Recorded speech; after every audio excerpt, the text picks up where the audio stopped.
subsidio, xa ten que no queira. Os novos apartan da súa presencia, a fala do vello pro novo é canseira, e o vello é o espello que os novos reflexan, e o vello é o espello que os novos reflexan.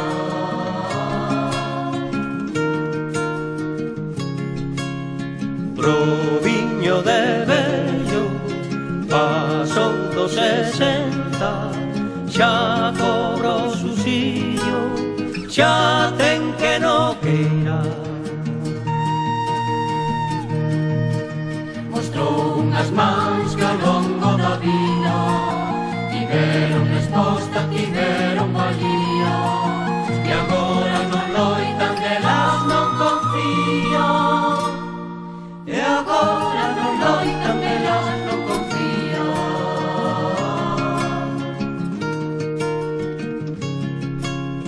Proviño de vello, pasou dos 60, xa cobro subsidio, xa ten que no queira.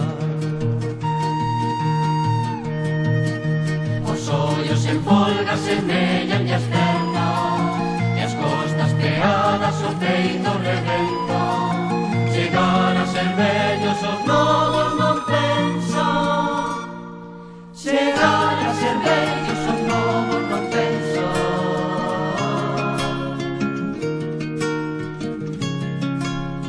Proviño de vello, pasou dos 60, xa cobro subsidio, xa ten que no queira.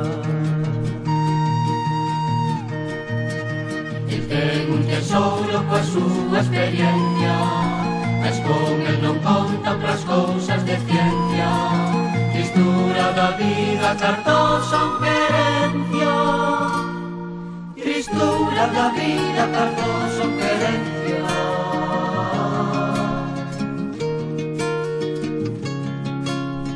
Proviño de vello, Osiños en serio, osiños en serio, osiños en serio, osiños en serio, osiños en serio, osiños en serio, osiños en serio,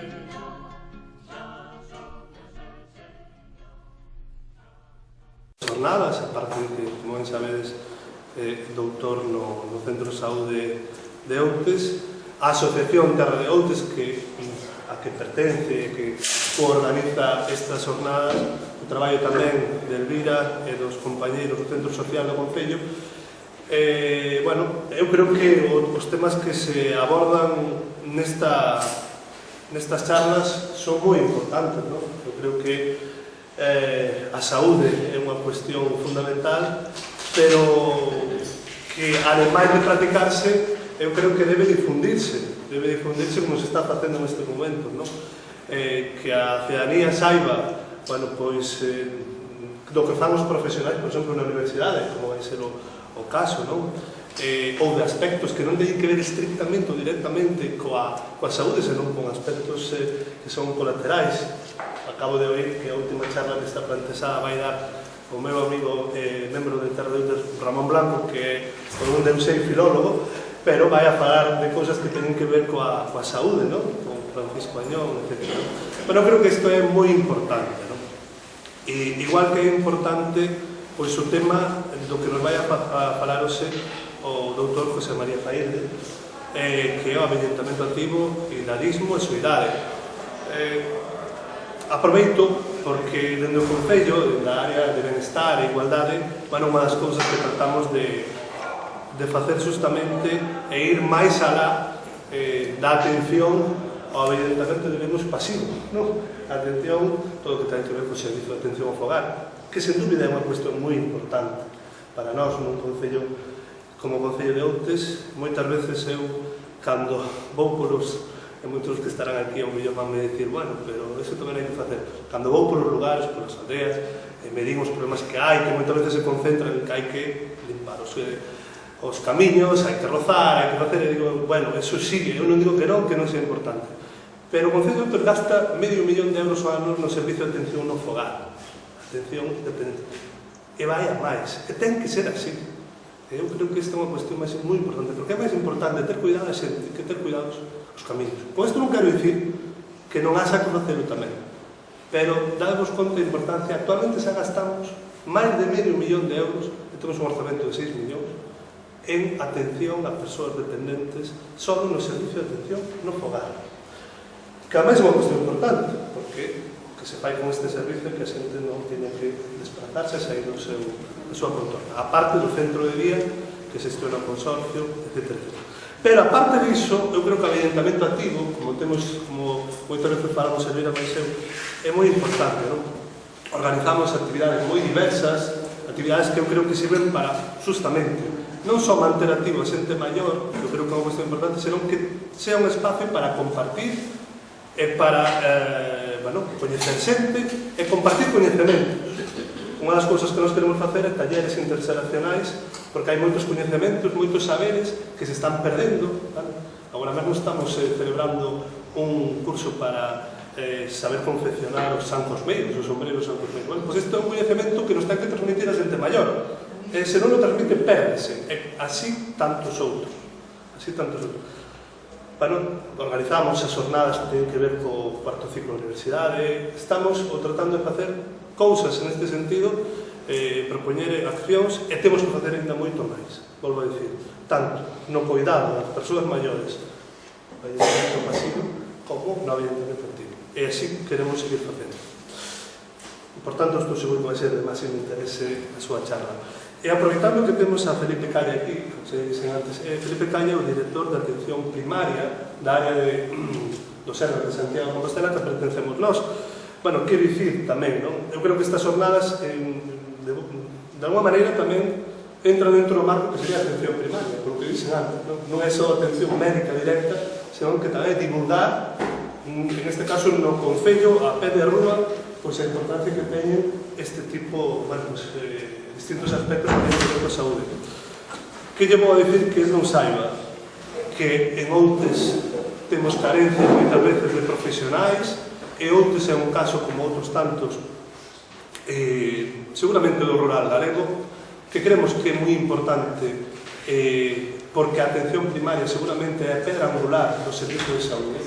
Nada que, dende logo, vostede non saiba, senón todo o contrario, vostede pode dicir moito sobre iso, porque se funciona ben a atención primaria non será necesario seguramente gastar máis moitos recursos no resto de fases ou no resto do servicio de saúde, hospitalizacións, etc.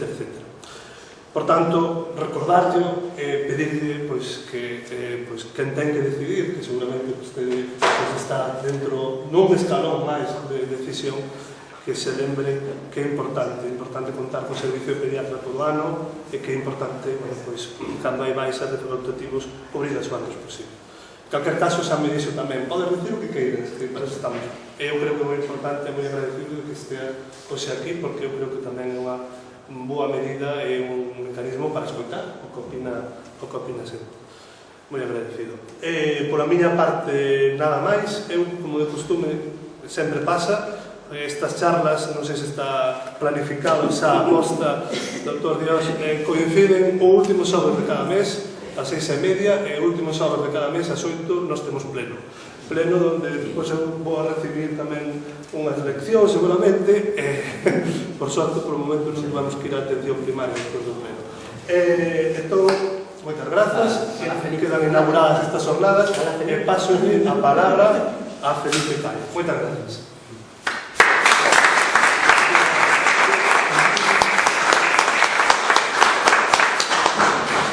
Bueno, eu non quero ocupar moito tempo, simplemente quería estar aquí na inauguración das jornadas acompañando o Dr. Dios e un pouco favorecendo o interés da atención primaria de Santiago, favorecer a divulgación sanitaria, a educación sanitaria estamos facendo planes de saúde locales en determinados centros de saúde, outros probablemente empezaremos o plan de saúde local o ano que ven. Xa temos moito andado ca organización destas jornadas, porque os planes de saúde locais o que pretenden é achegar un pouco a información sanitaria aos usuarios, educación sanitaria, favorecer o que vamos a falar hoxe, o que vai falar hoxe o ponente sobre o crecemento activo, deporte, nutrición, bueno, todo o que os condicionantes que van antes da enfermedade, non? Si logramos ter unhas persoas sanas, pois teremos máis longevidade, mellor envellecemento e menos consultas tamén, non? Estamos vivindo unha etapa complexa, unha etapa no que, aínda que teñamos unha importante inversión económica, non se ve porque temos unha falta importante de recursos humanos facultativos, tanto de médicos de familia como de pediatras. Iso condiciona que moitas veces, ante ausencias imprevistas ou incluso previstas dos profesionais, non podamos cumprir a obriga nosa que de poñer unha persoa a cubrir esa ausencia.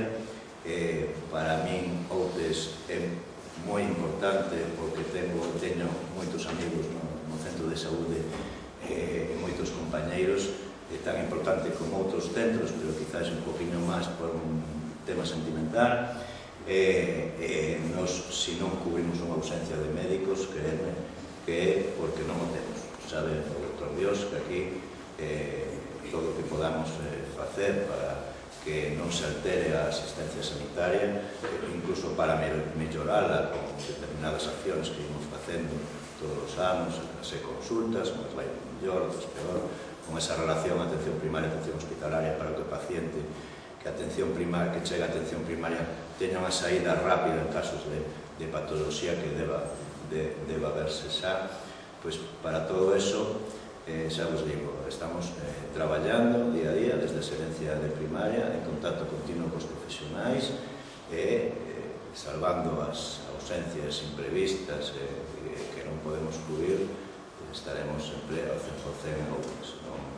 A demanda de pediatría aquí sempre se falou de que se vai haber pediatra ou non.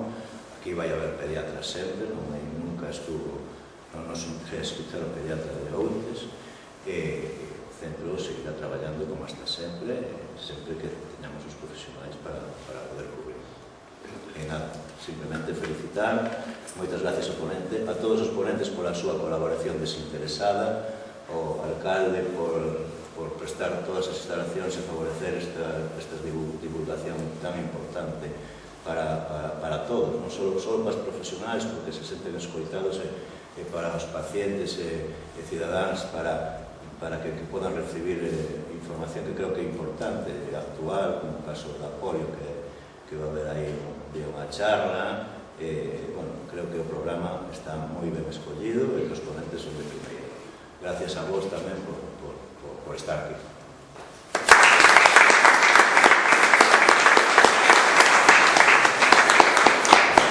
Doy a palabra para que presente o doutor Dios, que depois xa podes decir. Ben, boa tarde a todas e a todos. Como sempre, moitas grazas pola vosa presencia. Xa sabedes que sin vos isto non tendría sentido.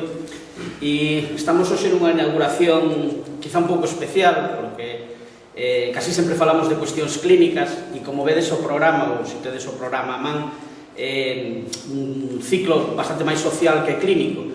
Non por nada especial, había así temas que me gustaba meter, sobre todo temas de rabiosa actualidade como o síndrome pospolio, que sabedes que está habendo unha epidemia en Gran Bretaña en estos momentos, algo que estaba erradicado e en Estados Unidos, e todos xa temos que falar deso seguro. O tema do papiloma, que tamén é controvertido, porque ahora se van a vacinar os nenos tamén a partir dos 12 anos sobre o tema do papiloma, que se pensaba que era só para o cancro de cervix, pero se sabe xa que influyen outros tipos de cancros e por eso se vacinará tamén os nenos.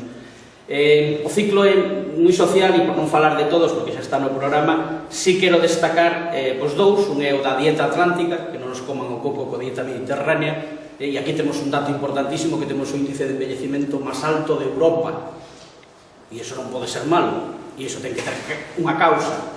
Entón, pois bueno, pensar que se é temos ese índice de envellecemento tan alto e todo o mundo queremos chegar a vellos. Nunca deixedes, o vamos a falar hoxe, co tema do idadismo, que os vellos estén marxinados, e iso será ese concepto que vamos a falar hoxe. E se temos ese índice de vellos é por algo. Pero quería destacar, para animarvos a que participedes no ciclo, sobre todo a última charla, que é a de Ramón, que acaba de chegar aí un ratiño, Ramón Blanco, e quero destacar que, bueno, vamos a falar da enfermedade e a medicina na vida e na obra do poeta de Outes, Francisco Añón. Como dixemos cando falamos ca prensa, Francisco Añón foi o cuarto galardonado co Premio das Letras Galegas, despois de Rosalía, Castelao, Pondal e o poeta Añón. Poeta Añón que morre na indixencia e morre cheo de enfermedades. E ten unha poesía preciosísima, que seguro que a coñecedes, estou seguro que máis de un e máis de unha, pois seguro que a coñecedes, que fala de todas as enfermedades que el ten e das que vai a morrer, e acaba dicindo que a enfermedade peor é sindineritis. Entón, a partir de aí, vamos a falar das enfermedades, o profesor Blanco vai a falar deso, e, bueno, unha charla que eu lle teño moitas ganas. E como vedes, pois, bueno, falaremos de demografía, volverá Jorge Mira, porque quedou encantado a vez que veu, tanto con vos como con nós, despois na tertulia que tuvemos ao acabar a conferencia, volve para falar de temas importantísimos, de cancros que veñen de fora, un concepto físico que, bueno, para min, pois, hai que cambiar a abstracción e pensar nas cuestións físicas como motivos de cancro, non? E, bueno, falar que eso, demografía, vendrá o Isidro Dubert, que é profesor de Historia na Universidade, e falar por que aquí hai tanto vello, e nos vai a falar deso, e por que nacen tan poucos nenos, tamén nos vai a falar deso. Entón, bueno, sin máis, e agradecendo, por suposto, a presencia do director de Atención Primaria, que bueno, que eu teño que recoñecer a súa valentía. Non están os tempos en estos momentos para que parte da administración, e da administración tan importante, porque ao final está a xerente de área, está o director de primaria e está o director de hospitalaria, é dicir, é o segundo no escalafón da área sanitaria de Compostela, e o cuarto, quinto, sexto, pois a capital de Galicia, do escalafón de toda a consellería. Ter a valentía de acercarse ao público, de que o público poda, pois non sei se ao final igual hai algunha pregunta para... El non ten prisa, non ten pleno, decir que nós estábamos antes de que eles colocaran o pleno xoves, de acordo? E é o xoves non por outra razón, e porque é a 6:30, é o xoves porque é o día que pecha a cafetería do centro social. Como vedes, son cousas moi lóxicas. Non se pode poñer o mércores nin o venres porque está a cafetería, que a cafetera a tope, funcionando. Tamén se interesa vir aquí que non ir ao pleno. E, bueno, nós sempre dixemos que a Casa de Cultura, o salón nos quedaba moi grande, porque nós temos o aforo de 30, 40, bueno, en excepcións temos algún quórum máis, espero que na de Ramón Blanco pase como o Dr. Jiménez Herrero, que éramos 120 ou 130 aquí, bueno, no centro social, hubo que quitar o biombo, hubo que poñer as mesas, bueno, foi espectacular. Pero, bueno, agradecer, como digo, a presencia do director de Atención Primaria. Non é moi normal que se acerquen a este tipo de actos, casi sempre veñen rodeados de 500 de prensa e de outros directivos e é difícil que se acerque. E agradecer a Felipe. Felipe foi médico aquí en Outes, que sepades. Foi médico sustituto aquí en Outes. E iso marca. Ben, e dicirle que o Centro de Saúde de Outes funciona moi ben, e o din desde xerencia, o di ao público, e debe ser porque non ten coordinador. É o único centro de toda Galicia que non ten responsable. Non ten, e non o tuvo nunca. O tuvo cando estuvo Augusto, pero, bueno, Augusto enfermou e sigue sin coordinador. Entonces, quizá eso sea unha das facetas interesantes do Centro de Saúde de Outes. Por certo, falou de facer os programas de saúde locais. É importantísimo, pero a nos nos pilla moi maiores. Os que estamos, 3 xa están xubilados e prorrogados, a mí me quedan en teoría 2 anos, probablemente me quede máis tempo, pero me quedan 2 anos, e para facer un programa de saúde local hai que ter primeiro a colaboración do propio Concello, que quera, segundo, 2 profesionais, e nós estamos con 40 e con 50 pacientes diarios moi de volta, como para facer este tipo, pero é algo importantísimo. Se hai relevo xeracional en Outes, desde logo hai que apoiar esta iniciativa, porque non fala só de atender a xente, fala da prevención, fala da investigación, fala da promoción da saúde, e todo eso está en ese concepto de plan local de saúde. E ben, non me enrollo máis, por suposto vou a presentar a Failde, Chema José María Failde Garrido. El é actualmente, vou empezar por aí, o presidente da Sociedade Galega de Xeriatría e Xerontoloxía. Sabedes que o anterior presidente era moi amigo noso, xa veu a 2 veces a dar aquí conferencias. Hoxe non pudo ir, tiña pensado ir, pero sei que estaba de consulta hasta arriba e, bueno, as cousas sempre se complican, e ir e vir de Vigo, pois está complicado. Entón non vai a vir, pero xa me dixo e se comprometeu que sí que vai a vir algunha das charlas posteriores e, por suposto, vai a vir a clausura. Entón, a Sociedade de Xeriatría e Xerontoloxía, que colabora con estas jornadas e que agradecemos tremendamente e que seguirá colaborando, pois hoxe temos aquí o seu presidente recién, porque levas 3 meses no cargo. Ben, é licenciado en Psicoloxía e doutor en Psicoloxía pola Universidade de Santiago de Compostela, con premio extraordinario de doutorado e título oficial de especialista en Psicoloxía Clínica. É graduado en Ciencias Criminolóxicas. Profesor titular da Universidade na área de personalidade, evaluación e tratamento psicolóxico da Facultade de Ciencias de Educación na Universidade de Vigo dende o ano 97. Director da área de planificación do campus de Ourense, campus da Auga da Universidade de Vigo dende o 2014. Director do Departamento de Análisis e Intervención Psicosocioeducativa e coordinador do programa de Doctorado Internacional Ciencias Sociais e Envellecemento. Como vedes, ten un currículum importante, é un profesional que eu coñezo e que sei de prestixio e que sei que das conferencias ademais moi interesantes e moi didácticas, que é o que nos interesa a todos. Non nos interesan conferencias magistrales, eso xo dixemos sempre, están avisados, despois o que fagan xe é problema deles, pero avisados están de que traigan o seu ordenador para que non pasen cousas raras e de que sean asequibles e que entendamos en esos 50-55 minutos, que entendamos o que nos queren explicar. Con que collamos 2-3 ideas, vamos servidos. E, sin máis, volvo a dar a palabra ao alcalde para que ahora sí inaugure as xornadas. Por segunda vez inauguro as 17ª xornadas de información sociosanitaria de Outes. Quedan inauguradas. Moi ben.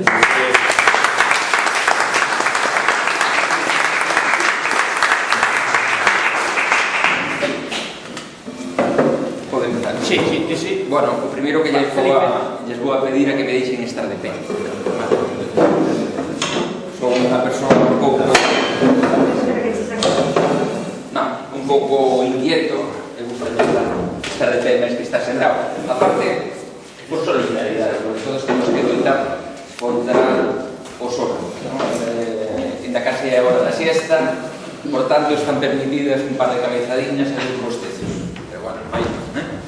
Bueno, vou a dar unhas pinceladas, non? É dicir, non quero aburrir, tampouco quero rayar con datos, non? E, por tanto, vou dar algunhas pinceladas, sobre todo algunhas reflexións, vale?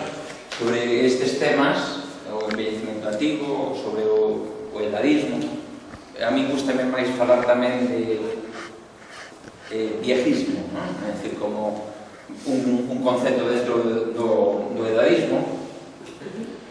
E tamén un poquinho sobre a soidade, non? Que é un problema, a soidade non desexada, non? É dicir, que non é vivir só, vale? Un pode estar acompañado, pero sentirse só. E iso ten uns impactos na saúde pois, importantísimos.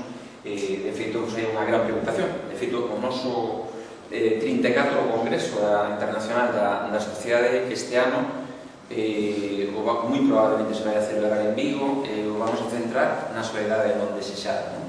Entre outras cosas, e os impactos na saúde das persoas maiores. Bueno, son presidente actualmente desta sociedade, unha sociedade científica, sen ánimo de lucro, e que aglutina a moitos profesionais da xerontoloxía e da xeriatría en primeiro lugar, quero agradecer ao Concello, tamén a Dirección de Atención Primaria, por suposto, aos organizadores, ao doutor Xosé Diz, por ternos invitado aquí, por estar nesta conferencia de inauguración. A parte tamén é un placer, porque, bueno, moi habitualmente estamos acostumbrados a dar cursos, a dar conferencias para profesionais, e a mí tamén me gusta moito dar conferencias para a comunidade e para a xente de todas as cidades, non? E isto tamén é un exemplo de envellecemento activo, non? Porque un dos pilares, como veremos logo, envellecemento activo é o que chaman o lifelong learning, o aprendizaxe ao longo da vida, non? Entón, ter unha actitude aberta hacia querer seguir aprendendo en todos os momentos da vida, porque síguese aprendendo, hai moitos estereotipos, e falaremos respecto ás capacidades cognitivas, e hai moito e que teñen feito tamén moito daño tamén iso. Bueno, ainda que todas as épocas, lógicamente, hubo persoas maiores, nunca a nivel global hubo tantas persoas de idade avanzada no mundo. Inda que aquí na región europea falamos de persoas maiores cando teñen 65 anos e máis, no resto do mundo normalmente a partir dos 60 anos. Por tanto, é un feito sin precedente na historia. En 2050, aproximadamente un 21% da población mundial terá 60 anos. Nos en Galicia, neste momento temos en torno a un 26%. E se nos centramos en dúas provincias en concreto, Lugo está en torno ao 30% e Ourense en 34%, que son os datos moi superiores que terá o conxunto da región europea no ano 2050. E como antes tamén decía o profesor, o doctor Xosé Diz, pois Dios temos uns índices de envellecemento altísimos. E isto non é malo, todo o contrario, é bo, vale? Por tanto, hai unha visión negativa do envellecemento cargada de estereotipos, cargadas de falsas ideas que tamén se terminan interiorizando, é dicir, non só que difundimos unha idea, sino que as persoas tamén as terminamos interiorizando. Por tanto, condiciona tamén a nosa saúde, condiciona tamén este concepto que logo falaremos do envellecemento activo. E fronte a esa é outra visión tamén máis positiva, é dicir, que é unha visión máis realista. Aproximadamente un 75% das persoas maiores no noso país viven de forma autónoma. Por tanto, non podemos decir que a idade é necesariamente discapacidade ou dependencia. E, ademais, as funcións cognitivas tamén a inmensa nunha población moi importante, tamén se manteñen preservadas durante moito tempo. Incluso, un tema sobre que fixen a miña tese de doutoramento, sobre a memoria, entre outras funcións, pois no caso da memoria, habitualmente se ten titulado que as persoas maiores teñen mala memoria. Vale? Pois isto non é de todo, non é todo así. Depende de que memoria falemos. Vale? Se falamos unha memoria que é a memoria episódica, que é recordar cousas do pasado, por exemplo, que comemos o mércores pasado, que roupa levaba o domingo, vale, pois aí temos problemas de memoria, que é a realidade. Pero non temos problemas de memoria semántica, vale? É dicir, de conceptos, de coñecementos, esa incluso medra hasta os 75 anos, e despois non hai uns deterioros importantes. Vale? Me van seguindo, me explico, si non, e aparte, por favor, interrúpame cando que vale? Ben, por tanto, envellecer hoxe require aceptar cambios, sí, por suposto, vale? E limitacións, pero ofrece moitas oportunidades. Vívese máis, con mellor saúde e con mellor calidade de vida. Logo terei ocasión de compartir con vostedes algúns datos, vale? Non para brallarlos con eles, sino para ver, efectivamente, que é certo que estamos comentando, non? Bueno, o envellecemento, por tanto, non consideramos que ese sea un problema, vale? É unha gran conquista social, é dicir, que a xente viva moito tempo, xa non é un problema. Non está o alcalde agora neste momento aquí, non. Que vou a meter cos políticos, non? Que les dicen isto moitas veces son os políticos, vale? Porque, efectivamente, o envellecemento plantexa retos, vale? Moitos retos. E moitas veces respondemos a esos retos tarde, non? En vez de anticiparnos, por exemplo, o tema do sosteñemento do estado de benestar, vale? Das pensións, o tema de non sei que, non sei cuántos, vale? Moitas cousas que solucionadas, en vez de a mellor enredarse en outras cousas que a mellor non son relevantes, non? E como dicía moi ben o alcalde, sí que estou de acordo, inda que hai que cuidar os camiños e hai que cuidar todo, que todo influye evidentemente na saúde e no benestar, pero hai que cuidar as persoas, vale? E iso é evidente que polo menos os datos nos dicen, vale? Porque estamos nunha rexión das máis longevas do mundo, vale? Logo vou mostrar cales son as 5 máis grandes, E vou a dar uns datos de Galicia, de persoas centenarias, que están por riba incluso deses datos a nivel mundial, hoxe mesmo. Vale? Bueno, eu digo isto sempre, non? Todos chegaremos a envellecer, pero só si temos sorte. Vale? Hai outras cousas peores por camino, non? Entón, temos que ter unha boa xenética, vale? Eso non sabemos se temos unha boa xenética, que xa hai xa avances científicos para poder saber en parte cousas desto. Pois eu digo que cada un de nós, vale, é como se leváramos un motor, vale, incorporado. Un ten un motor dun Mercedes, outro ten un motor dun Porsche, outro ten un motor dun 600, outro dun 2 cabalos. Non sei se me explico, diferentes vehículos, non? Uns máis luxosos, outros menos luxosos, vale? O que hai que cuidados, vale? Se eu cuido moi ben o 600, a mellor durame máis que o Mercedes. Se o Mercedes non o cuido, vale? Entón, esa parte non a sabemos, non? Entón, efectivamente, condicionanos, e iso é un pouco a sorte ou azar, non? Xenético. Nacer tamén nun país non seu, por exemplo, en Xapón, que é actualmente o país con maior esperanza de vida, con 83,9, pero cuidado, España está aí. En o 2040 seremos o primeiro país do mundo con máis longevidade, o máis longevo. Vale? E Galicia, aí na punta de lanza. Pero se falamos de Lesoto, mira, aquí viven 83,9 anos. As mulleres viven máis ou menos unha media de 5 ou 6 anos máis. En Lesoto, 52,3. Este en Sudáfrica, vale? Un pequeniño país que hai aí, o que ten a esperanza de vida máis pequena, vale? Despois tamén podo decir outro dato, porque máis importante que cantos anos vamos a vivir, con boa saúde.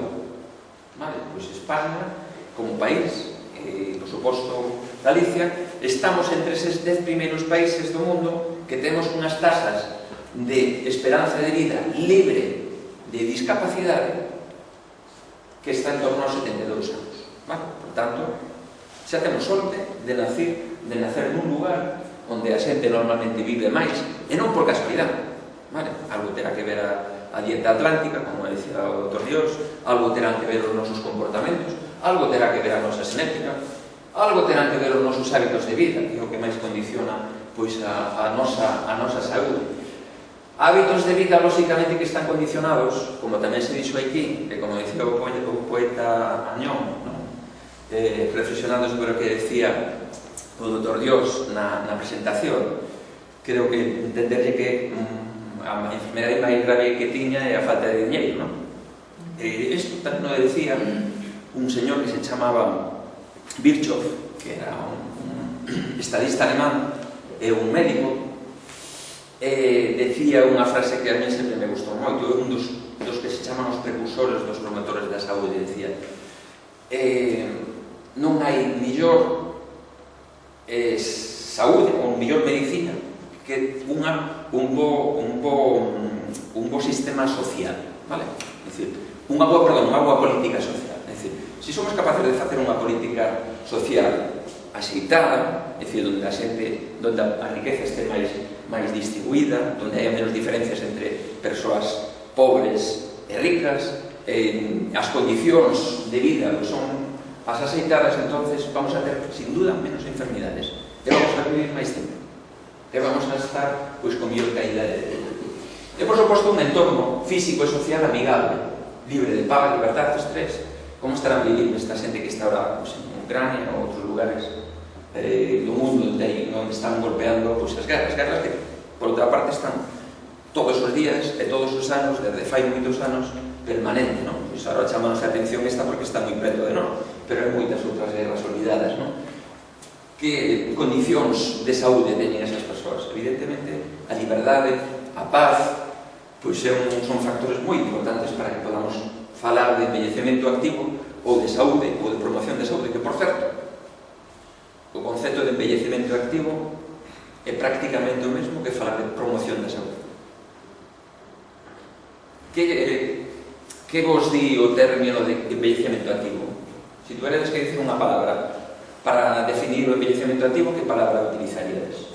Que vos suxire que é o envellecemento activo? Unha palabra só. Varias, pero ir soltando cosas que vos... O primeiro que vos dice, movimento, alimentación, Actividad. perdón, Actividad. actividad, Positividade. positividad. Veña, así vamos despertando. Ocupación. Ocupación, Curiosidade. moitas cousas, efectivamente. Non só actividade física, vale? A actividade física é importantísima, vale? É un dos hábitos de vida importantes. Non o deporte. É a actividade física adaptada á nosa idade e ás nosas condicións, vale? Eu, por practicar deporte e non practicarlo aseitadamente, prácticamente non teño un menisco, vale? Por facer o deporte a mellor máis tempo do que tiña que facer, vale?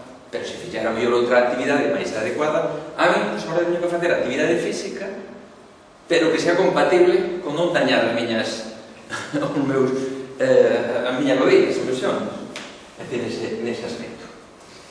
Bueno, isto quere decir que non temos que poñer da nosa parte? Por suposto que sí, vale? O efeito de envellecemento activo tamén implica unha parte activa por parte, unha parte de implicación por parte nosa. É dicir, temos que facer, pois, evidentemente, moitas cousas, non? Participar, como decides aí, utilizar tamén, estar sempre dispostos a aprender, usar as novas tecnologías, ou se non nos quedamos descolgados, necesariamente temos que aprender algo básico das tecnologías, non?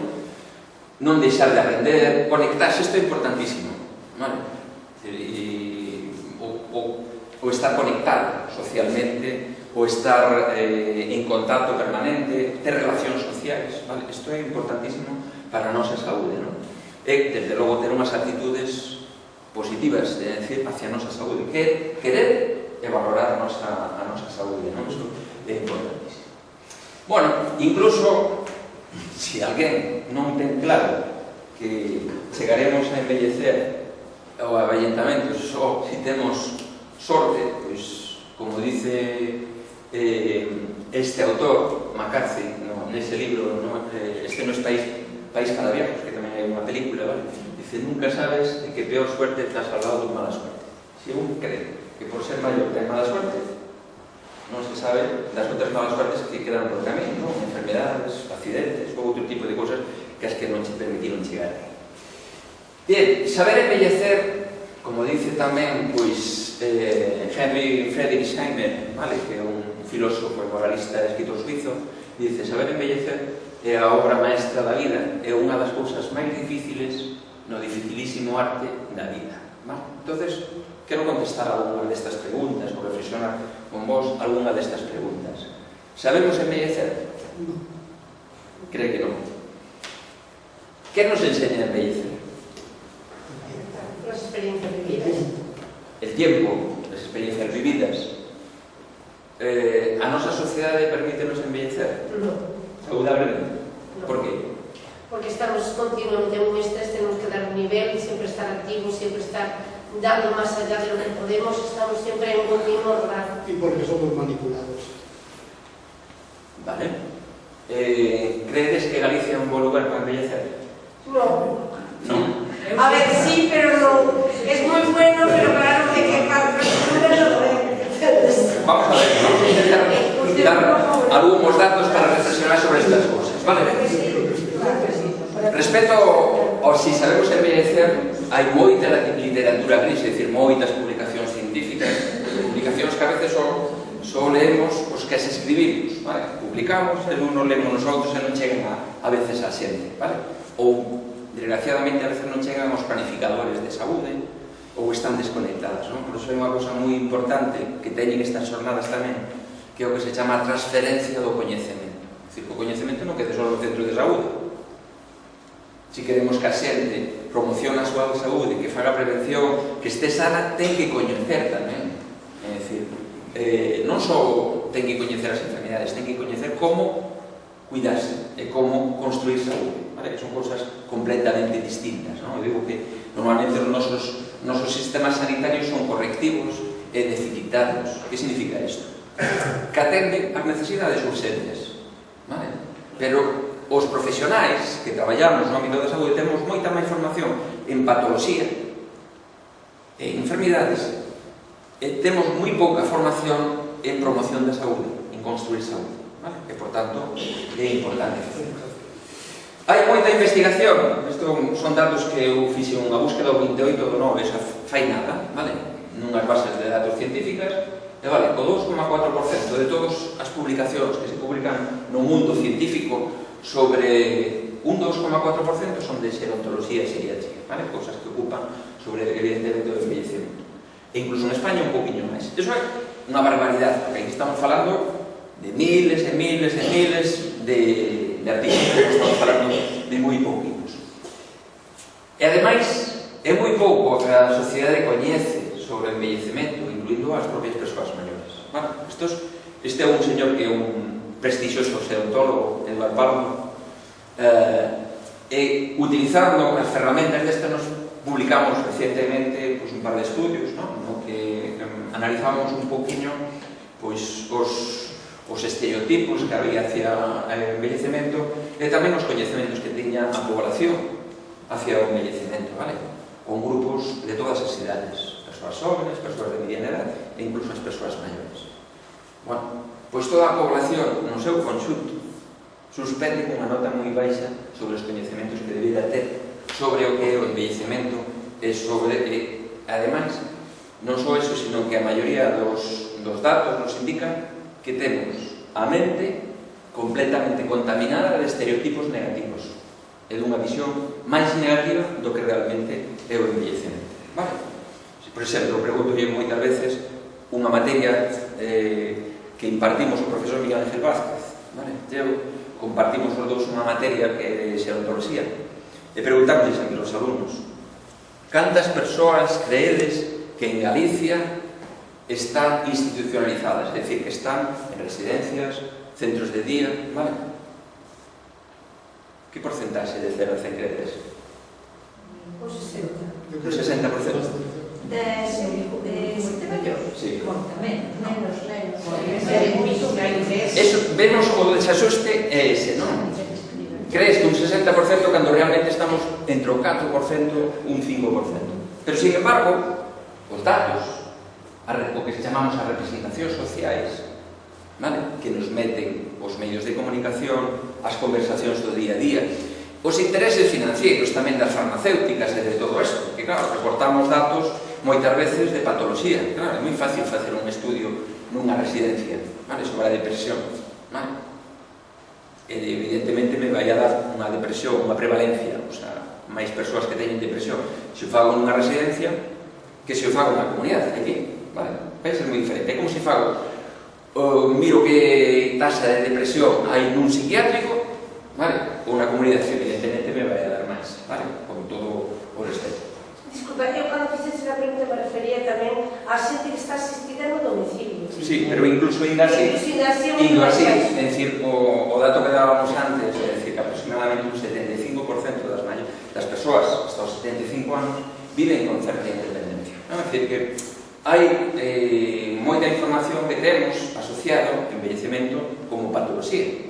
E non é sempre así, porque afortunadamente hai outras visións e outras alternativas. Que necesitamos saber? Bueno, pues, dentro da perspectiva do individuo, vale, necesitamos primeiro saber, ter coñecementos e ter un modelo. Bueno, pues, temos un modelo que é este que a OMS se lle chama o envellecimiento activo.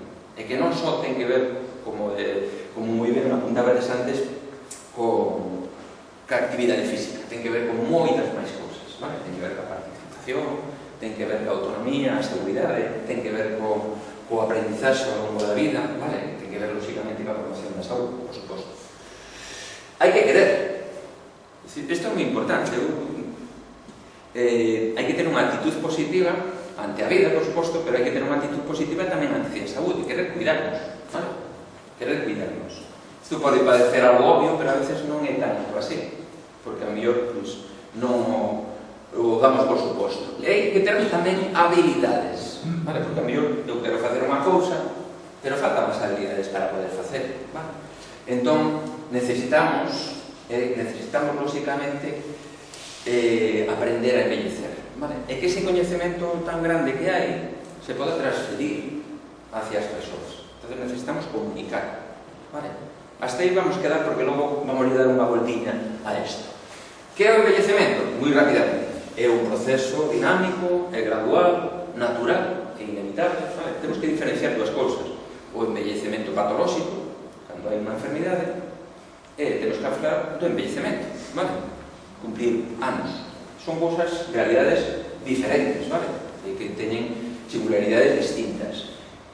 En todo isto, inevitablemente, se dan cambios a nivel biolóxico, a nivel fisiolóxico, a nivel psicolóxico, a nivel social, vale? Transcurre no tempo, está delimitado por isto. Si todos os fenómenos do envellecemento son dados en todos, o que é certo é que non todos envellecemos da mesma maneira, vale? E aquí, o dineritis, que é o que me quería decir antes, sí que influye, vale? Hai unha relación clarísima entre o estatus social e económico e a longevidade. Mira, pues, un exemplo, nos anos 70, pero é o mismo dato que podríamos sacar ahora mesmo. O informe Black, que é un estudio que se fixo en Reino Unido. En España hai un informe que se fixo posteriormente que se chama o informe Navarro, vale? Decía que o individuo medio, vale, de Inglaterra, bueno, pues eles facían, entre outros datos que daban, era entre nunha estación de metro que é Westminster, en Londres, vale? E Camden Town, outro extremo da cidade, en dirección este-oeste, hai 10 paradas de metro, vale? Vamos pasando dun barrio moi rico a un barrio máis pobre. Pois en cada parada de metro que hai 10 vai baixando un ano a esperanza de vida, vale? De unha punta a outra de apenas 10 kilómetros, pouco máis kilómetros, pero poucos máis, hai 10 anos de diferencia, vale? E estaban relacionados lóxicamente. Por qué? Pois porque o diñeiro condiciona os hábitos de vida, vale? Se eu non teño posibilidades económicas, pois a mí eu teño que utilizar máis veces o aceite. Por poñer un exemplo, eu teño que comprar produtos procesados ou ultraprocesados, que paradóxicamente son máis baratos, non? Que os naturais. O sea, cóllenos, danlle unhas transformacións, empeoranos, e depois cobran máis baratos, non? É dicir, é unha cosa que a veces non entendes, non? Por tanto, o envellecemento, como todo humano, sempre leva algo, pois, do singular, non? Algo único, algo individual, e ademais, o envellecemento tamén leva consigo, pois, lóxicamente, posibilidades de desenvolvemento, de desarrollo, é dicir, que podemos aprender.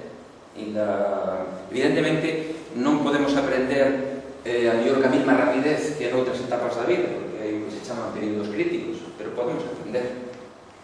E, dende logo, se unha persoa aprendeu unha habilidade dende moi novo, vale? Por exemplo, un mecanógrafo que estuvo toda a vida, pois esa persoa, ou un pianista que estuvo todo, incluso un guitarrista, pois un músico de rock, destes que ahora vemos que ahora son lonxevos, non? Antes vou presentar logo aquí a un, vale? Pois estos teñen unha capacidade e unha velocidade que moitas persoas novas, ainda que empezaran a practicarla, nunca chegarían a tela, non? Porque son persoas, incluso hasta con 100 anos que corren unha maratón. Cantos dos que estamos aquí, e dos máis novos que estamos aquí, somos capaces de seguirlle 2 kilómetros co cacho, o ritmo que leva, vale?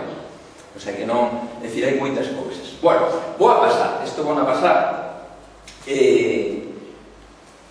que nos enseña a envellecer, vale? É dicir, relacionado con o anterior, decíamos, bueno, se non temos os coñecementos suficientes, quen se teña que encargar desto? É dicir, alguén dicía, pois non estamos suficientemente formados, necesitaríamos máis formación, vale?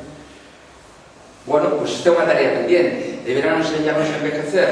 Pois bueno, non se enseñar a envejecer, o mellor había que reeducarnos, vale? Non é empezar de cero. É dicir, hai que cambiar malos hábitos, e a veces é máis complexo cambiar malos hábitos que dar nova información. Pois, quenes dicen isto, pois como os principais asentes de socialización, que queres son? Pois, debiéramos educar a familia, os pais, os amigos, os medios de comunicación de masas, a escuela. Estos son os principais asentes, desde aí de onde vamos mamando, non? É dicir, toda a información, non? Pero están formados e preparados para ello, están libres de estereotipos.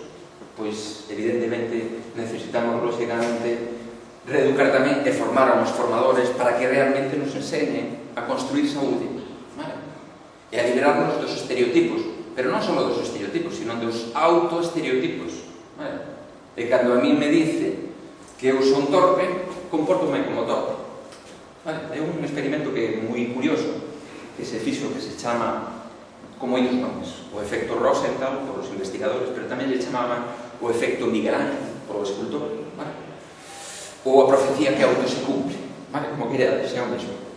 Pois este lo colleron a uns rapaces nunha escola e lle pasaron uns test de inteligencia, vale? Pasaron eses test e despois informaron aleatoriamente, dicir, ao azar, aos rapaces e aos profesores do nivel de inteligencia que tiña. Pero o nivel de inteligencia que tiña non se correspondía co resultado do test, senón que les ao azar elixiron a unhos rapaces e dixeron estes vamos a decir que son de altas capacidades, que son moi inteligentes, vale? Bueno, pois aqueles que etiquetaron de altamente inteligentes, os profesores comportáronse de forma diferente con eles e estes rapaces, non só ese curso, sino cursos posteriores, tiñan un rendimiento superior aos demais, vale? Simplemente porque se lle fixo creer e os profesores que estaban aquí dixo no, vamos a ver, se este rapaz non atende será que ser o burro, porque este superinteligente e non funciona, teñome que dedicar máis, non? Entonces, probablemente lle prestaba máis atención. Motivación. Como? Motivación. Motivación, vale? É dicir, unha cousa que os psicólogos lle chamamos, pois, así que llamamos motivación para o logro e autoeficacia percibida, non? Cada un cree que ten a capacidade para poder facer algo. Ben, nuestra sociedade nos permite envejecer? Esta é outra pregunta, non? Bueno, se me fixo por os datos, hai evidencia que sí. Mira, na esperanza de vida ao nacer, no ano 1900, vale, estaba a esperanza de vida en torno aos 34 anos. Vale? E incluso se nos vamos un poquinho unha década antes, baixábamos aos 28 anos. É dicir, unha persoa que chegara aos 28 anos ou aos 30 anos era excepcional. Vale? No ano 2019 estamos prácticamente en 80 anos. En pouco máis de un século fomos capaces de ganar en esperanza de vida máis de 50 anos, aproximadamente 52 anos. Vale? Algo faríamos ben. E iso que vivimos nun mundo contaminado, con os alimentos que xa non son estos que debíamos tomar, non? Hai cousas que melloran, evidentemente, que cousa mellorou moitísimo? Pois a medicina mellorou moitísimo. O tratamento e toda a mortalidade infantil, que era altísima, e todo ese tipo de cousas das que se van a falar aquí moi relevante nestas charlas, contribuíron lógicamente a que isto sexa así. E incluso, cando unha persoa ten 65 anos, ten un horizonte de vida medio, de un horizonte medio de máis de 22 anos, vale? Vale? Quere decir que, como veremos logo aquí, hai persoas que chegan a unha longevidade increíble, non? Esta é a persoa que máis, que se, vamos a ver, documentada, vale? Porque hai moitas outras cousas non documentadas, chegou a cumprir hasta 122 anos, vale? Este era a que lle estaba no momento actual pois máis bella, con 108 anos, pero faleceu en abril deste ano, vale? Este que está aquí é un venezolano, era o que ostentaba, digamos, o récord dos homes, vale? Os homes viven menos anos que as mulleres, vivides máis, vale? Será por algo. Será por algo. Tamén os homes vivimos máis se vivimos en pareja. Eso é un dato. O sea que nos Tamén será por algo. Tamén será por algo. Igual se nos pega algo. Bueno, 113 anos, este que era un español, vale? Que morreu este ano tamén con 112 e 341 días, o sea que tamén estaba aí. E se nos vamos a Galicia, vale?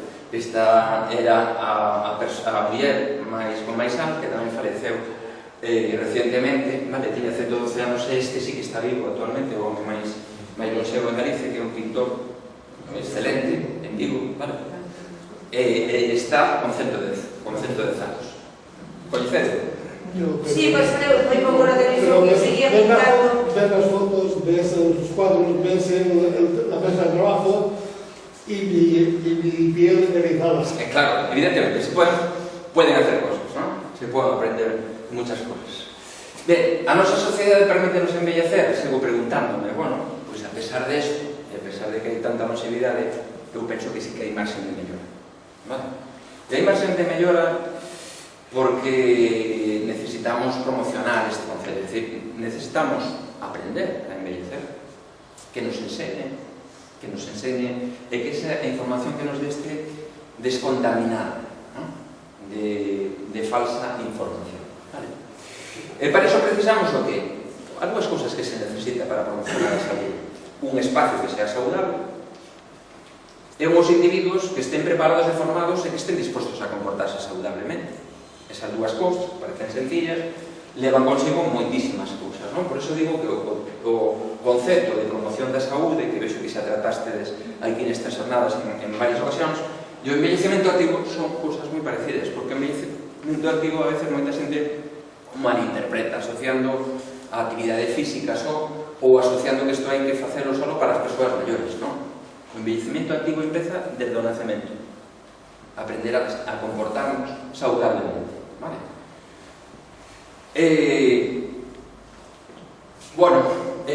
Digo que hai moitas cousas que todavía teñen que mudar e cambiar, non? Recientemente participaba nunha xornada con profesionais o día 1 de outubro en Lugo, unhas xornadas organizadas polo Servicio de Xeriatría do ULA. Nun evento tamén anterior, presentamos desde a Sociedade Galega a Carta de Dereitos que temos na nosa web, se que debes ver, dereitos das persoas maiores.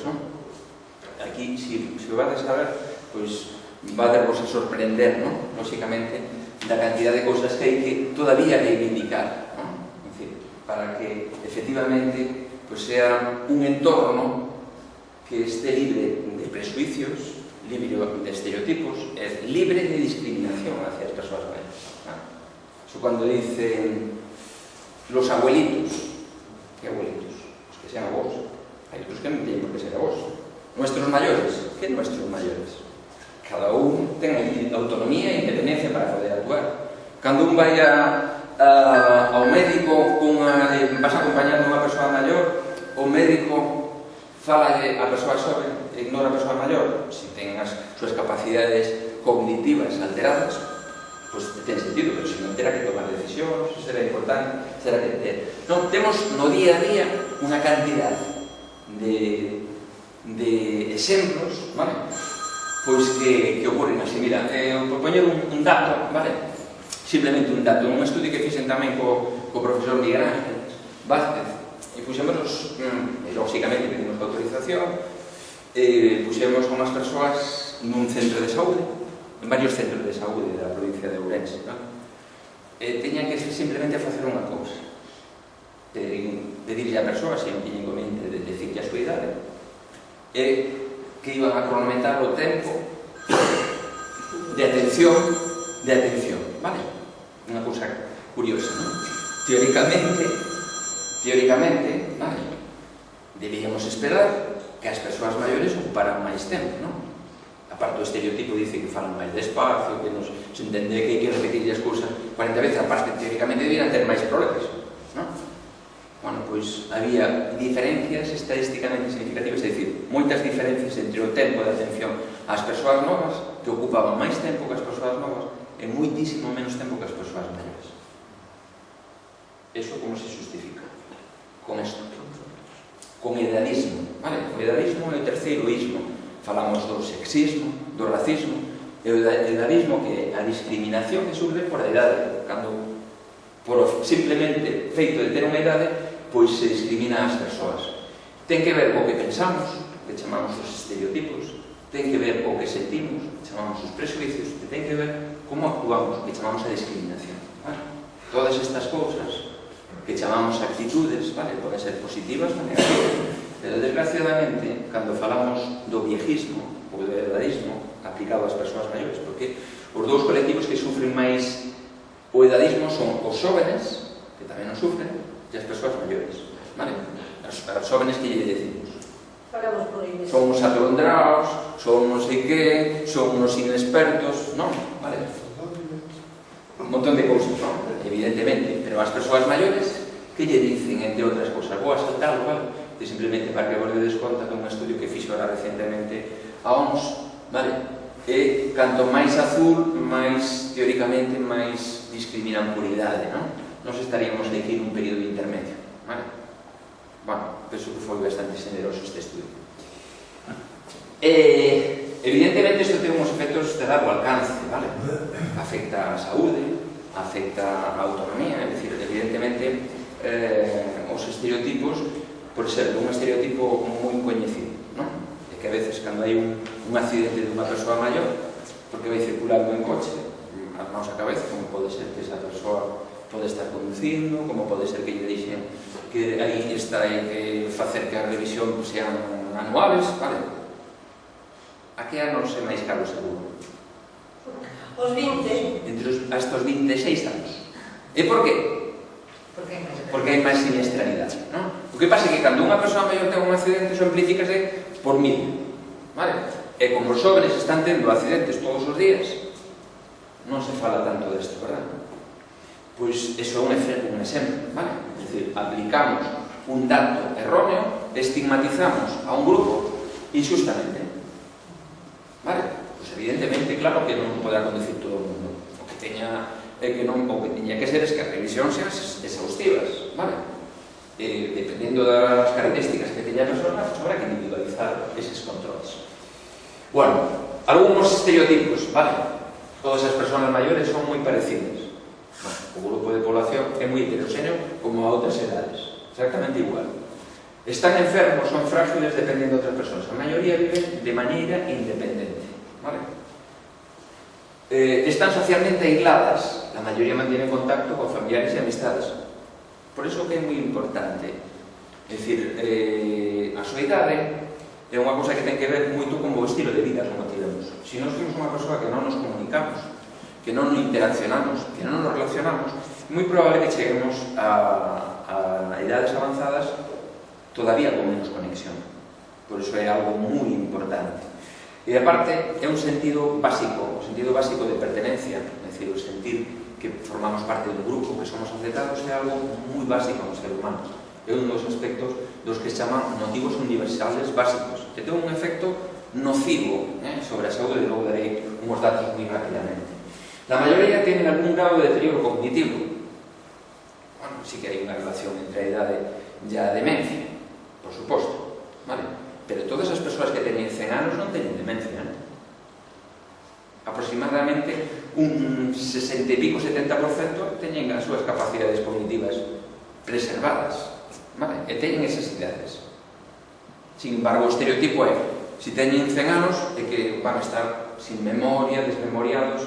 E eu, tamén, cando lle dou clases de memoria, pois os alumnos lle digo, mira, vamos a ver, efectivamente, a memoria prospectiva, que é esa memoria que ten que ver co que teño que facer a continuación. Cando salgo de aquí, teño que acordar que teño que comprar, pois non sei que, unhas cousas para levar a casa, teño que facer este regalo, non?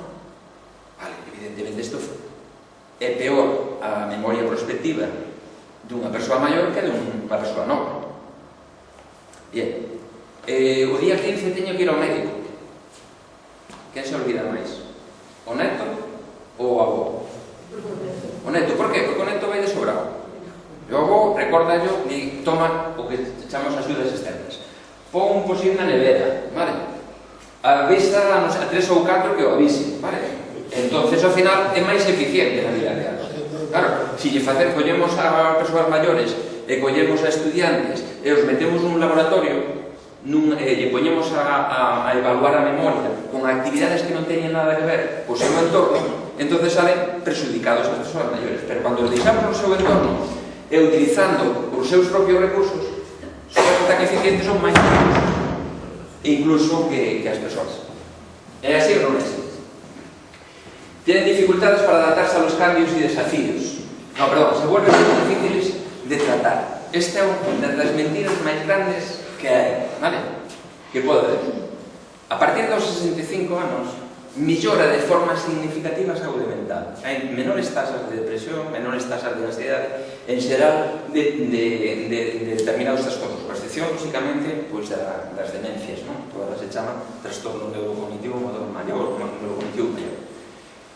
Con excepción destes e de algunas outras, lógicamente, patologías que lógicamente teñen que ver con isto, desde o punto de vista da saúde mental, eso non é certo, non se defende cos datos.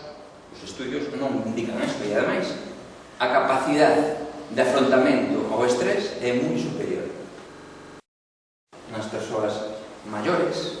Para encaixar unha mala noticia moito mellor que outras cidades, moito mellor.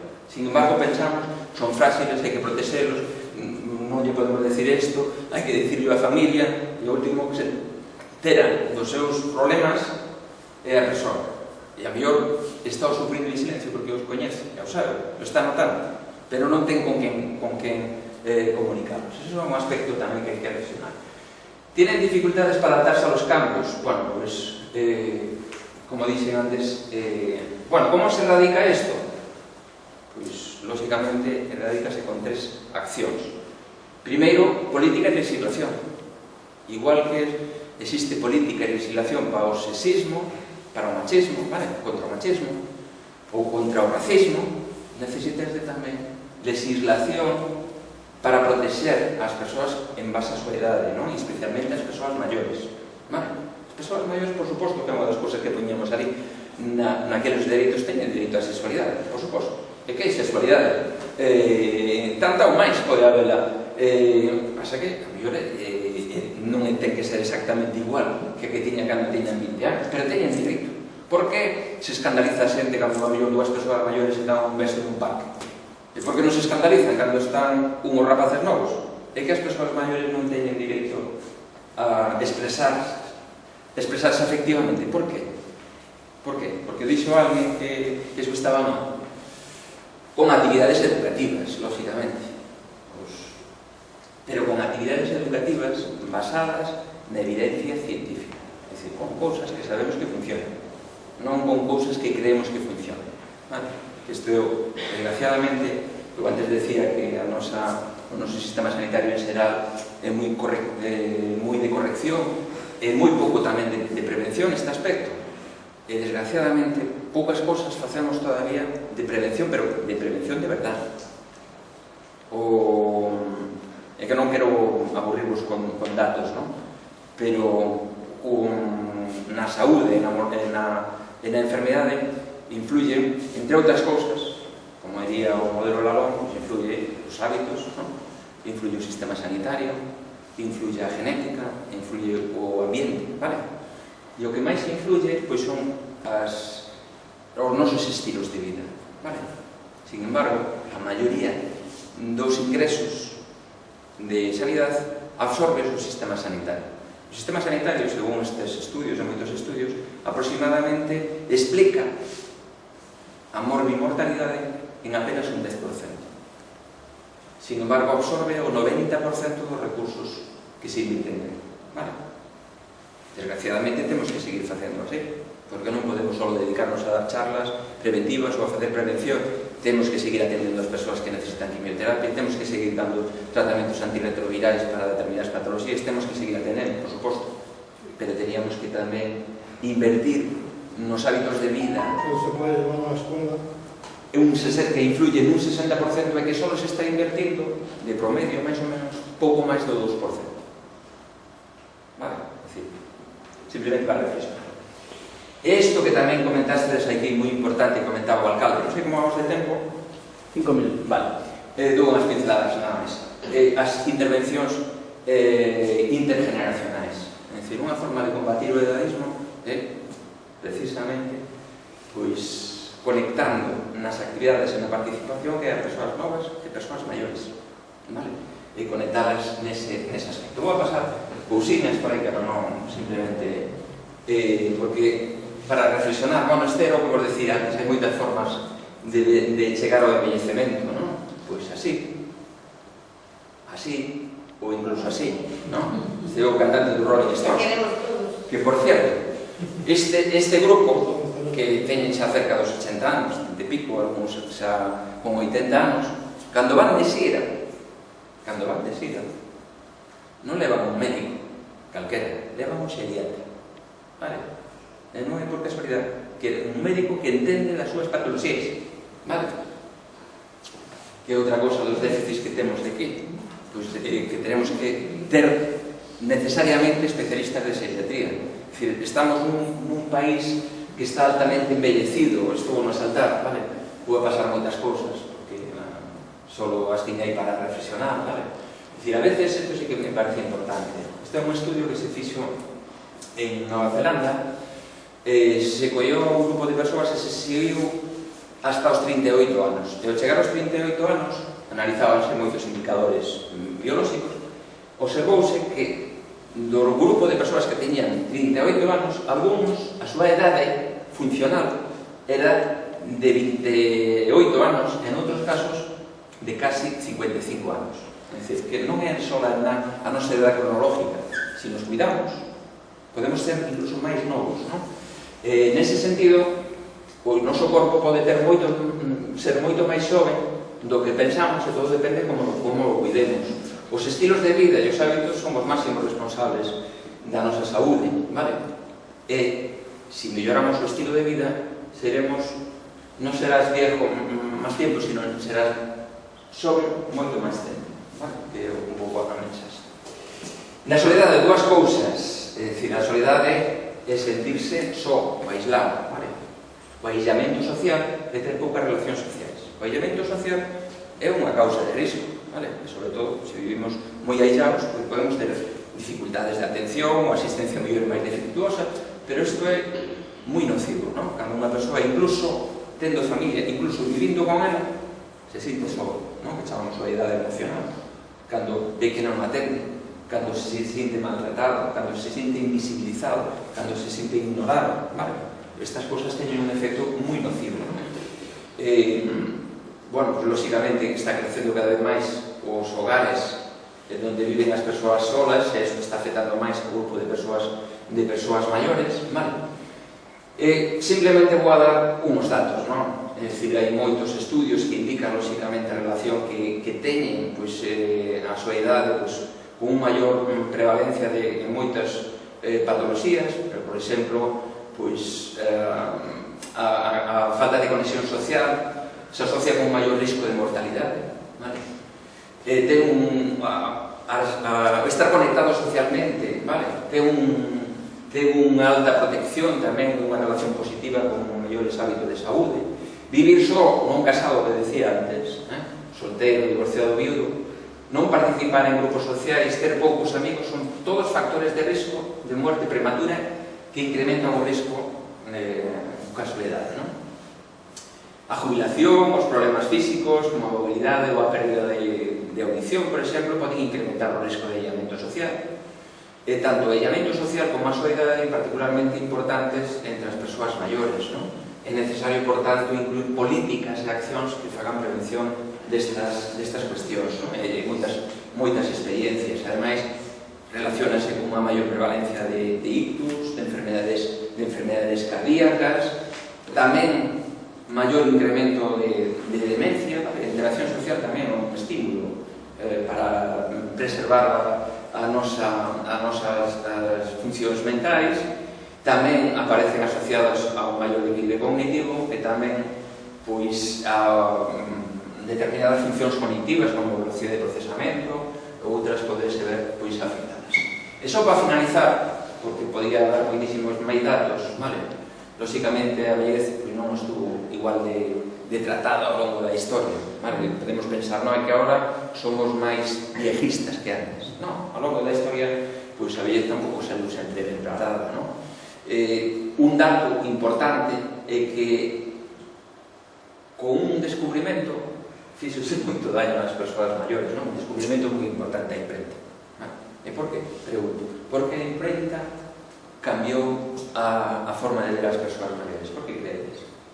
É algo que se dixo aquí esta tarde na sala. Perdemos a comunicación con la... Estabades falando de conservar, alguén fixo aquí, de conservar tradicións, de darlle... Vale, antes se facía por tradición oral, entre as persoas maiores, incluso nas culturas preliterarias, vale? Aquelas persoas que chegaban aos 30 anos eran quasi dioses, eran os chamanes, eran os jefes da tribu e normalmente acumulaban o coñecemento que eles se transmitían aos demais, non? Claro, chega un momento en que o coñecemento, o ser humano empeza a acumular en bibliotecas, en libros, agora xa está en pendrives, na nube, non?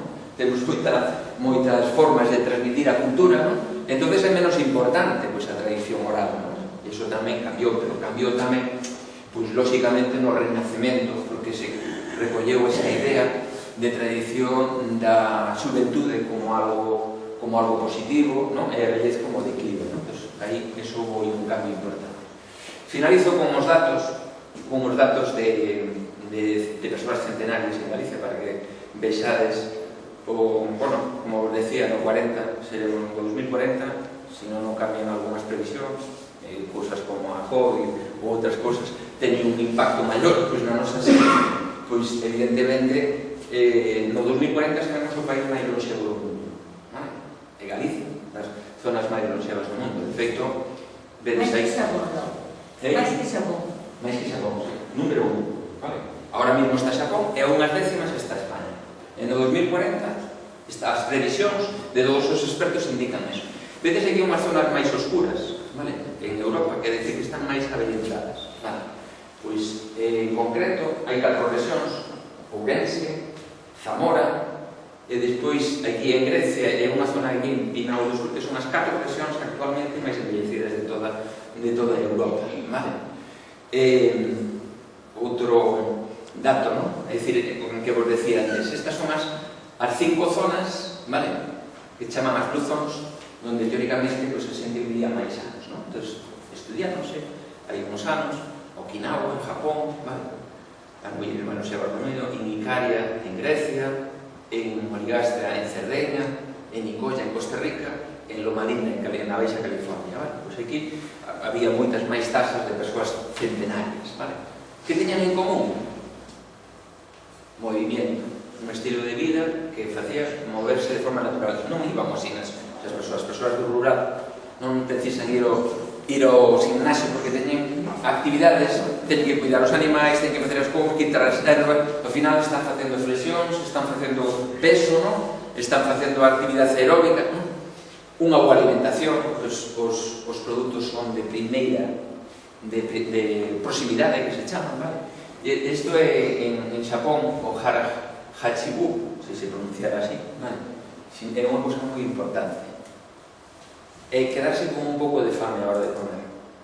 É dicir, en vez de enchernos ao 100%, un 80%.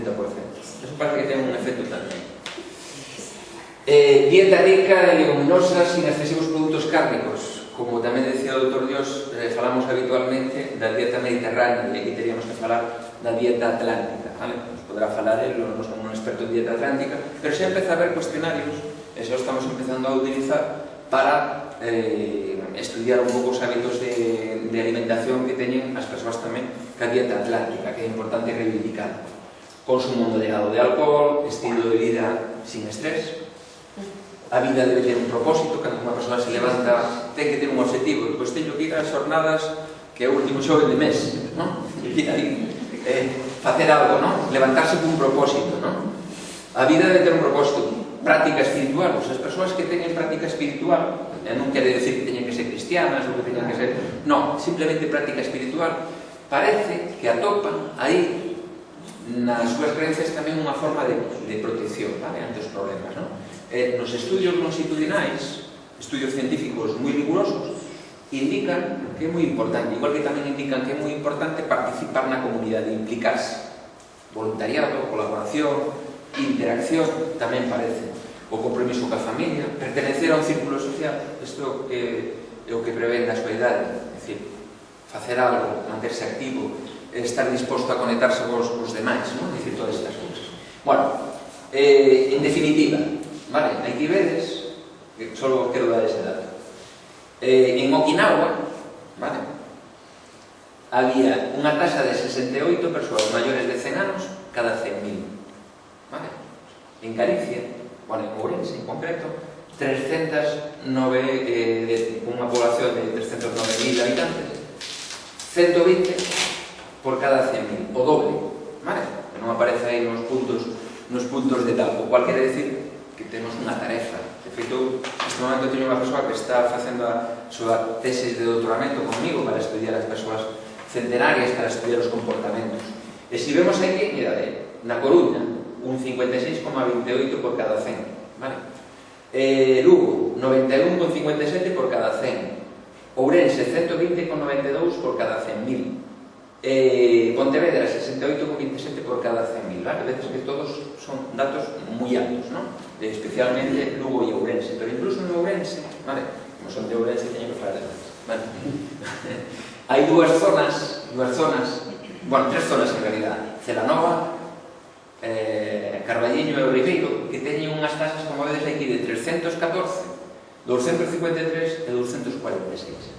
Por tanto, a pregunta que é a última que decía é: Galicia un lugar para vivir? Bueno, pues os datos nos dicen que sí. Pero a pesar de isto, todo isto, a pesar do radón, que temos unha cantidade de radón que é carcinógeno por aí, hai que ver tamén que relacións hai entre eso.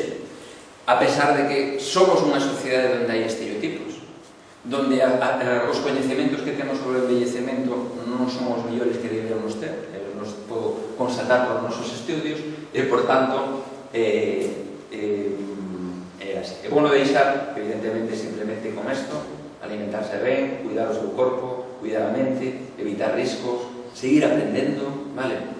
Facer exercicio físico, adaptado ás nosas condicións, non hai que salir como fai algún tolo, pois ás 2 da tarde no mes de agosto con un sol aí correndo, e digo, pero esta persoa sabrá que en vez de estar beneficiando a seu sueldo, que está incrementando un risco altísimo para a súa saúde, e un golpe de calor ou outra cosa. Cuidar la casa e adaptarla, dice, que a medida que nos vamos facendo maiores, a mellor tamén hai que facer cambios na casa, vale? E a veces, pois, a mellor os bancos teñen que estar un poquinho máis elevados para que sea máis fácil levantarse, non perdamos a funcionalidade, é dicir, hai cousas, poñer un plato de ducha, cousas que a mellor son para prevenir accidentes, outras cousas. Relacionarse, volvo a decirlo, importantísimo. Aceptar e disfrutar do posto que temos na vida e aceptar o envejecimiento. Isto, hai unha escala con 5 ítems que mide as actitudes ao envellecemento, un estudio que fixo o Lego e outros investigadores, que indicaba que as persoas maiores que tiñan unha actitud positiva hacia o seu envellecemento frente ás que non a tiñan, vivían 8 con 5 anos máis. Vale? Por tanto, ter unha boa actitud ante a vida é moi importante. Non nos olvidemos do que pasou ca COVID e as persoas maiores. É unha gran discriminación a que se fixo, e, por tanto, espero que algún día isto se esclareza e que tratemos de aprender dos nosos errores e que, de forma constructiva, non para buscar un culpable, que dicen, temos un problema, ese problema ten solución? Non. Temos a quen lle botar a culpa? Sí, entonces ese soluciona o problema. Así como na política, habitualmente, na política mala. A política é algo bo se se fai ben, non? Pero, por tanto, eu desexo para financiar unha sociedade que sea humilde para admitir os seus erros, inteligente para aprender delos e madura para corregirlos. Moitas gracias.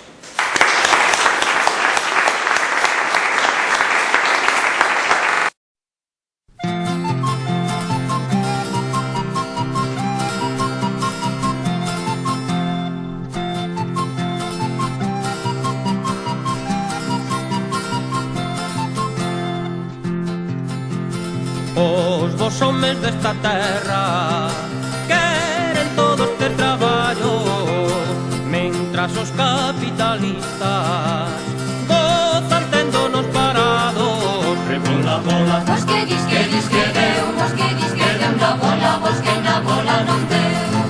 Rebola, bola, vos que dis que dis que deu, vos que dis que deu na bola, vos que na bola non deu. moitos falan o galego con finura e porque é moda, mais pra falalo con xeito hai que mamalo na escola. Rebola, bola, Vos que dis que deu, vos que dis que deu na bola, vos que na bola non deu. Rebola, bola, vos que dis que dis que deu, vos que dis que deu na bola, vos que na bola non deu. Dan no la carne de fora, negocio dunhos larpeiros, e o que teñamos becerros, e o seu terreno palleiro. Vos que dis que deu, vos que dis que deu na bola, vos que na bola non deu. Rebola, bola, Vos que dis que dis que deu, vos que dis que deu na bola, vos que na bola non deu. Os diputados galegos sonche moi ben educados, falan moi ben nesta terra e en Madrid están calados. Vos que dis que deu, vos que dis que deu na bola, vos que na bola non deu.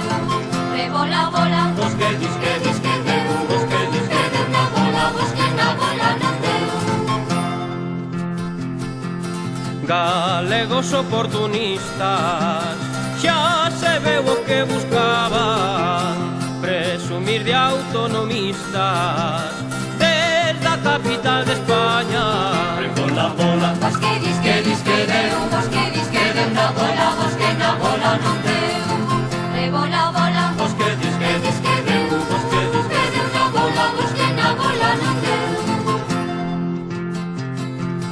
pediron votos galegos e non lles tivemos perda, e agora dannos las gracias un estatuto da merda.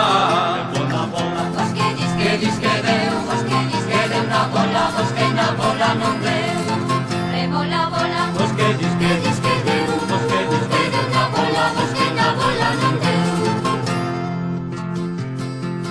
xa temos unha autopista, xa corremos como un raio, e as outras carreteiriñas tocadiñas do carallo. Vos que dis que deu, vos que dis que deu na bola, vos que na bola non deu. Rebola, bola, Vos que dis que dis que deu, vos que dis que deu na bola, vos que na bola non deu. rebola o pai, rebola a nai, rebola a filla, e eu como son da familia tamén quero rebolar. Vos